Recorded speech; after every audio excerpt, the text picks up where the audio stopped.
Hello दोस्तों, स्वागत है आप सभी का इस नए वीडियो में, इस नए एपिसोड में, जिसमें हम आज देखेंगे एलसीएम और एचसीएफ की शॉर्ट ट्रिक। जी हाँ दोस्तों, शॉर्ट ट्रिक जो आपको किसी भी यूट्यूब चैनल में और कहीं पे भी देखने नहीं मिलेगी। इस यूट्यूब चैनल में कॉन्सेप्ट और ट्रिक दोनों को मैं एक साथ बताऊंगा इस वीडियो में, और आपको मैं इंश्योर करूंगा कि ये वीडियो किसी भी यूट्यूब चैनल में आपको नहीं मिलेगी और विद इन सेकेंड आप आंसर देंगे, ये मैं आपको भरोसा दिलाता हूं। तो प्लीज इस वीडियो में बने रहें और एक बार इस वीडियो को पूरा जरूर देखें सर। तो हम देखते हैं LCM and HCF, J short trick and concept दोनों।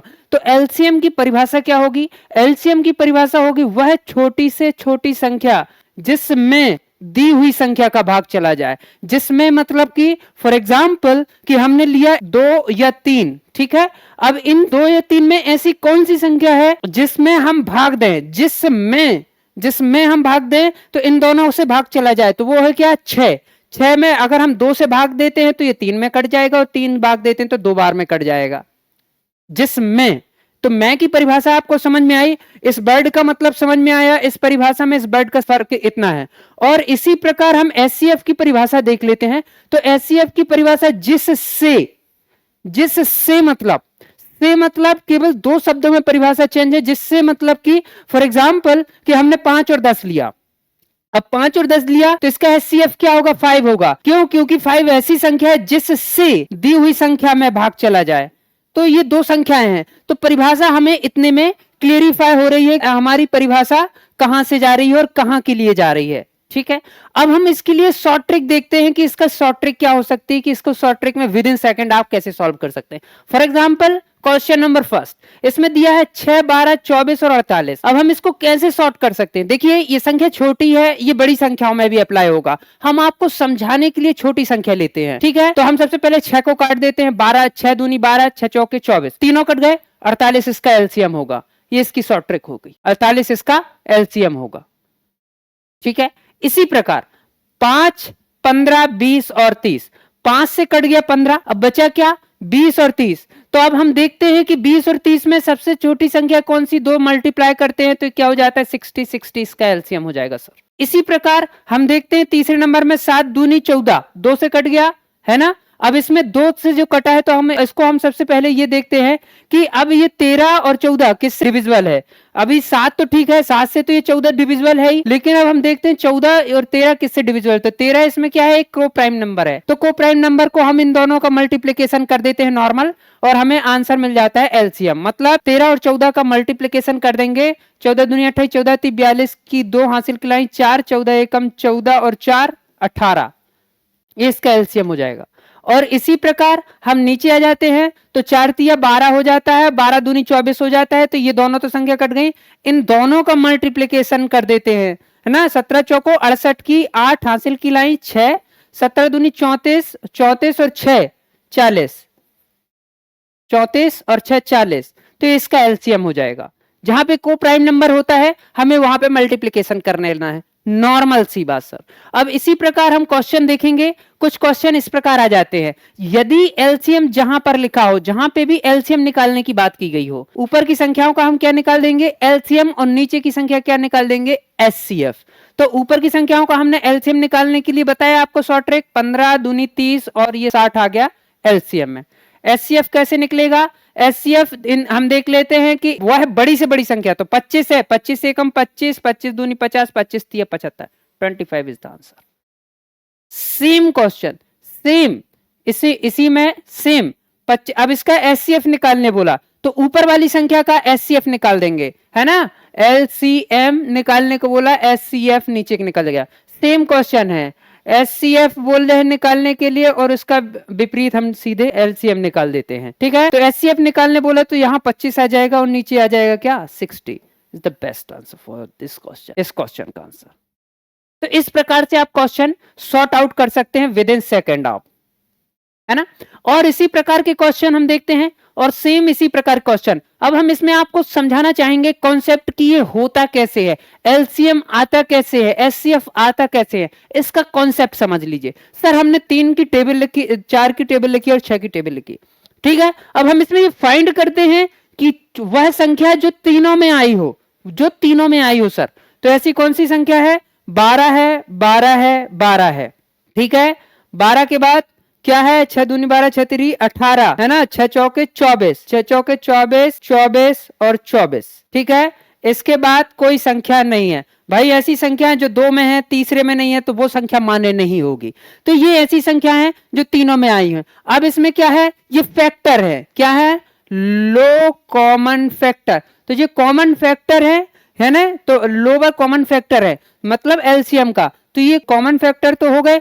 अब इसमें से लोएस्ट वह है छोटी से छोटी संख्या। देखिए, बड़ी से बड़ी संख्या तो जो इन्फिनिटी तक चली जाएगी ना सर, ये सब में बड़ी से बड़ी संख्या करेंगे तो इन्फिनिटी तक चली जाएगी, तो इसकी तो वैल्यू आप मानोगे नहीं। क्यों? क्योंकि एलसीएम में जब रहेगी तो वो इन्फिनिटी तक चली जाएगी, इसलिए इसको लोअर कॉमन मतलब छोटी से छोटी, इसलिए 12 इसमें सब में कॉमन है छोटी छोटी, इसलिए इसको एलसीएम। ठीक है, तो ये होता है इसका कॉन्सेप्ट। इसी कॉन्सेप्ट के आधार पे एलसीएम काम करता है। ठीक है, इसके अलावा हम चलते हैं क्वेश्चनों पे। तो ये आए हुए क्वेश्चन है जो कि एग्जाम में डेफिनेटली पूछे जाते हैं। तो यदि इसको हम नॉर्मल करें तो इन संख्याओं का एलसीएम आपको निकालना पड़ेगा। पहले इन संख्याओं का एलसीएम निकालना पड़ेगा। तो आपको एलसीएम लघुत्तम समावर्तक निकालने के लिए जब बोला जाएगा, ये चूंकि क्वेश्चन दो टाइप से है, इसलिए आपको मैं बता दूं कि यहां से ये हिंदी वाला है और यहाँ के बाद इसके पहले वाला इंग्लिश वाला है। ठीक है, तो इसको आप ध्यान से देखिएगा। यहां से यहां तक एक क्वेश्चन है, फिर इसके बाद का एक क्वेश्चन है।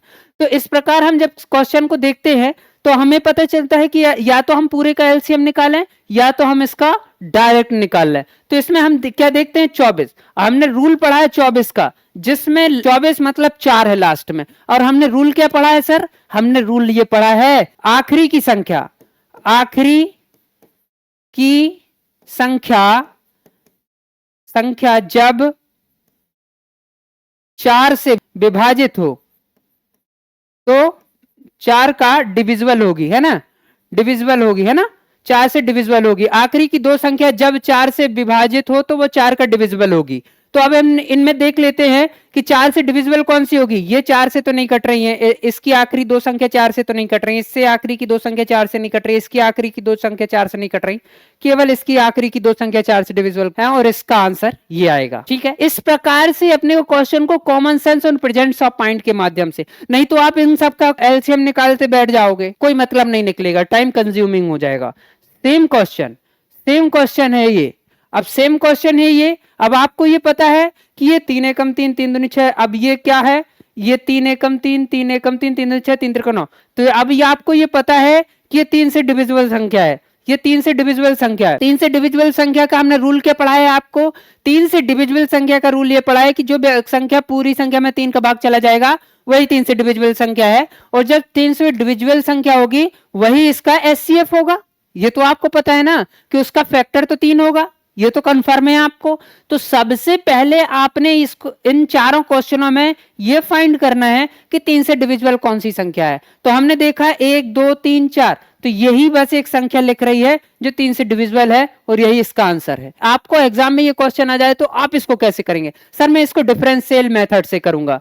3 8 8 8 3 9 6 9, इन दोनों का डिफरेंस क्या है? 81। 81 is the correct answer for this question. और यदि इन दोनों के बीच कुछ और संख्या आती तो हम ये देखते फिर इनका फ्रैक्शन निकाल के जो इसका फ्रैक्शन होता है वही इसका डिविजिबल संख्या होती है। ओके, ये हर क्वेश्चन एग्जाम में आए हुए मिलेंगे और हर ट्रिक आपको बता दी गई है बाकायदा की कॉन्सेप्ट के साथ, बाकायदा आपको ट्रिक बताई गई है। इसमें आपको सारा का सारा एलसीएम का निचोड़ है सर। इसमें सारा का सारा एलसीएम का निचोड़ है सर। इसमें आपको कहीं भी नहीं जाने की जरूरत है, केवल इतना समझ लीजिए पूरा एलसीएम आपके हाथों में है, और एचसीएफ, एलसीएम और एचसीएफ पूरा आपके हाथ में है सर, यदि आपने इतना निचोड़ समझ लिया इसका तो। ठीक है, और सर आखिरी में आते हैं कि हमें अपना मोटिवेशन, हमें अपना धैर्य कैसे बनाए रखना है एग्जाम के लिए। तो सर लहरों से डर कर नौका पार नहीं होती और कोशिश करने वालों की कभी हार नहीं होती। ये हरिवंश राय बच्चन की कहानी है कि यदि जो मिल गया तो सही, ना मिला तो और सही। क्यों? क्योंकि उसके लिए हम और अच्छे प्रयास करेंगे, और ज्यादा मेहनत करेंगे, और डबल उत्साह के साथ मेहनत करेंगे, और उस डबल उत्साह के साथ मेहनत करने से हमारा ये होगा कि हम बहुत अच्छा प्रयास करेंगे और अच्छा अपने आप में इंप्रूवमेंट लाएंगे। ठीक है। बड़े बड़ाई ना करें, बड़े ना बोले बोल, रहमान ही कह गए लाख टका मोरो मोल। कि जो मेहनत करने वाले होते हैं, जो मेहनत अच्छे से करते हैं, वो कभी अपनी बड़वाई नहीं करते, वो कभी अपनी मेहनत की तारीफ नहीं करते। केवल अपनी मेहनत पे काम करो, केवल अपने आप पे काम करो, केवल अपने आप को बेहतर बनाने की कोशिश करो, बाकी तो आप अच्छे हैं ही और आप अच्छा कर जाएंगे जीवन में।